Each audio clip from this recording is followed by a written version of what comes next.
Hello नमस्कार साथियों। दोस्तों, आज की इस कहानी में एक टेलर होते हैं।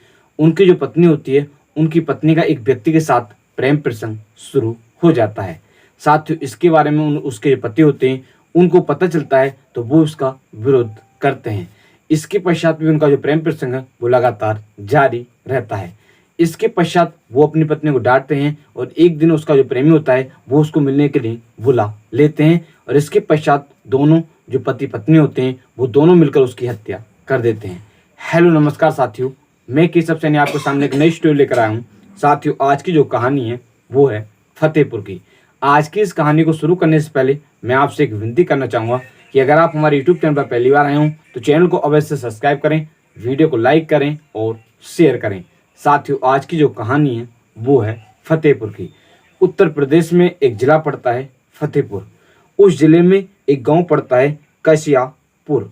उस गांव के रहने वाले एक व्यक्ति होते हैं जिस व्यक्ति का नाम होता है राहुल पटेल। साथियों, जो राहुल पटेल होते हैं उनके पास इस घटना से लगभग 4 साल पहले एक व्यक्ति होते हैं जिस व्यक्ति का नाम होता है राम भवन। साथियों, जिनकी आयु लगभग 40 या 38 साल के करीब में होती है। साथियों, उनकी जो पत्नी होती है उनकी पत्नी का नाम होता है सरिता, जिसकी आयु 38 या 40 साल के करीब में होती है।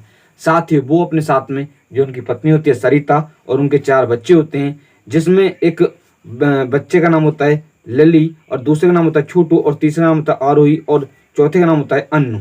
साथियों, इसी तरह से ये अपनी पत्नी और 4 बच्चों को लेकर वहाँ पर आते हैं। साथियों, वो जो ये राहुल कुमार होते हैं उनका किराए पर मकान लेते हैं। साथियों, ये राम भवन जो है इनकी शादी सन 2013 के लगभग में होती है। साथियों, इसी तरह से ये जो राहुल होते हैं राहुल के यहाँ पर किराए का मकान लेते हैं और इसके पश्चात वहाँ पर सिलाई करने का काम किया करते थे। उससे जो भी पैसे कमते थे उससे वो जो अपने घर का खाना खर्चा होता है उसको चलाया करते थे। साथियों, इसी दौरान जहाँ पर जो सिलाई किया करते थे, इसी दौरान जो राहुल होते हैं, राहुल का जो उनकी पत्नी होती है जिसका होता है सरिता, उसके साथ प्रेम प्रसंग शुरू हो जाता है।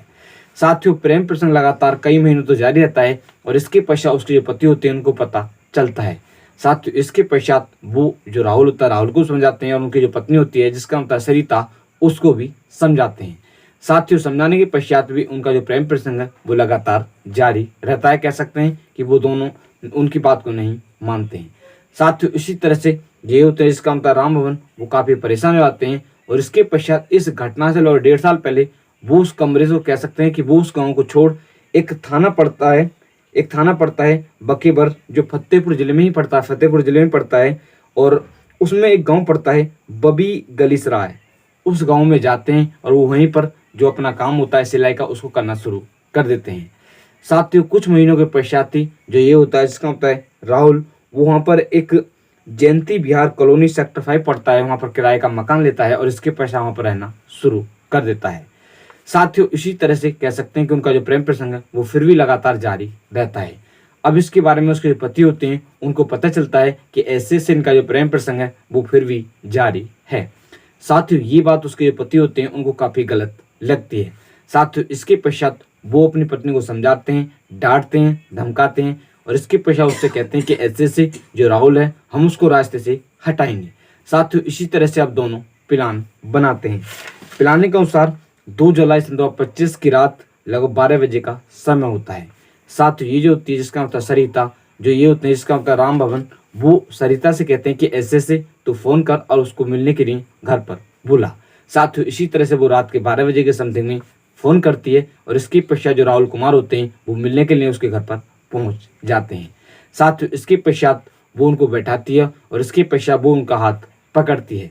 साथियों, जैसे ही वो उनका हाथ पकड़ते हैं इसके पश्चात जो ये राम भवन होते हैं वो उन पर हमला कर देते। कह सकते हैं कि वो उनकी गला घोट कर हत्या कर देते हैं। साथियों, हत्या करने के पश्चात ये दोनों जो उसका शव होता है उस शव को जो उसकी बाइक होती है उसकी बाइक पर बैठाकर कह सकते हैं कि डालकर ले जाते हैं। वहाँ से लगभग कई 8 किलोमीटर दूर एक रिंद नदी पड़ती है, उस नदी के किनारे पर ले जाते हैं। ले जाने के पश्चात ये उसकी जो गर्दन होती है उसको अलग कर देते हैं और उसके पश्चात उसकी गर्दन को जो वहाँ पर नदी होती है उसमें फेंक देते हैं। इसके पश्चात जो उसका शव होता है बचा हुआ, उस शव में जो उसकी बाइक होती है उस बाइक से पेट्रोल निकालते हैं और इसके पश्चात वो उसको जला दे देते हैं। साथियों, इसके पश्चात अब वो वहाँ से आ जाते हैं। आने के पश्चात जो उसकी बाइक होती है वो उसकी बाइक के टुकड़े करते हैं और इसके पश्चात उनको एक किसी झाड़ी में दुबका दे देते हैं। कह सकते हैं कि वो जो बाइक होती है उसके टुकड़े करते हैं और एक बोरे में पैक करते हैं और इसके पश्चात झाड़ियों में दुबका दे देते हैं। साथियों इसके पश्चात वो अपने घर पर आ जाते हैं। लगभग 6 दिन का समय गुजर जाता है। इसके पश्चात 8 जुलाई सन 2025 दिन मंगलवार की रात लगभग 12 या 11 बजे का समय होता है। साथियों उस समय एक चौकीदार होते हैं जिसका मतलब अता सिंह, वो घूम रहे होते हैं। इसी बीच जो ये नदी होती है उस नदी के किनारे उनको एक कह सकते हैं कि कंकाल दिखाई देता है। साथियों इसके पश्चात वो इसके बारे में जो वहाँ पर एक विंद की कोतवाली पड़ती है उसमें शिकायत दर्ज कराते हैं या कहते हैं कि ऐसे ऐसे यहाँ पर एक कंकाल दिखाई दे रहा है। साथियों इसके पश्चात वहाँ की जो पुलिस की टीम होती है, वहाँ के जो डीएसपी होते हैं, जो थाना कोतवाली होते हैं, वहाँ पर पहुँचते हैं। पहुँचने के पश्चात जांच पड़ताल की जाती है तो वहाँ से 1 किलोमीटर दूर एक गर्दन मिलती है। इसके पश्चात जो पुलिस होती है वो दोनों जो टुकड़े होते हैं कह सकते हैं कि उनको बरामद कर लेती है। इसके पश्चात जो पुलिस होती है वो जांच पड़ताल करती है। साथ ही इधर जो मृतक का भाई होता है उसको सबके बारे में पता चलता है कि ऐसे ऐसे उनको एक अज्ञात व्यक्ति का कंकाल मिला है। जैसे ही पता चलता है इसके पश्चात जो मृतक का एक भाई होता है जिसका नाम सुनील, वो जाता है कि और कहता है कि ऐसे ऐसे आप ये जो सब मिला है, जो कंकाल मिला है उसका डीएनए टेस्ट करें, जो गर्दन मिलती है उसका डीएनए टेस्ट करें, इस तरह से वो कहता है। इसके पश्चात दोनों का सैंपल ले लिया जाता है और इसके पश्चात जो सब होता है उसको पोस्टमार्टम के लिए भेज दिया जाता है। साथ ही अब जो पोस्टमार्टम की रिपोर्ट आती है तो उसमें दोनों के जो डीएनए होते हैं वो मैच खा जाते हैं। साथ ही इसके पश्चात जो सुनील कुमार होते हैं वो बताते हैं कि ऐसे ऐसे जो ये होती हैं जिसका नाम होता है राहुल का एक महिला के साथ प्रेम प्रसंग चल रहा होता है।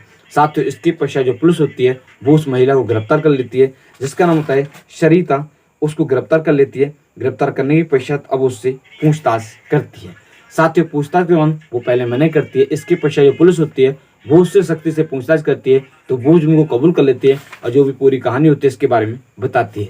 इसके पश्चात जो पुलिस होती है जो उसका पति होता है जिसका नाम होता है राम भवन, उससे भी पूछताछ करती है तो वो पहले मना करता है। इसके पश्चात जो पुलिस होती है वो उससे सख्ती से पूछताछ करती है तो वो भी जुर्म को कबूल कर लेता है और जो भी पूरी कहानी होती है उसको विस्तार सहित बताता है। पुलिस ने शुक्रवार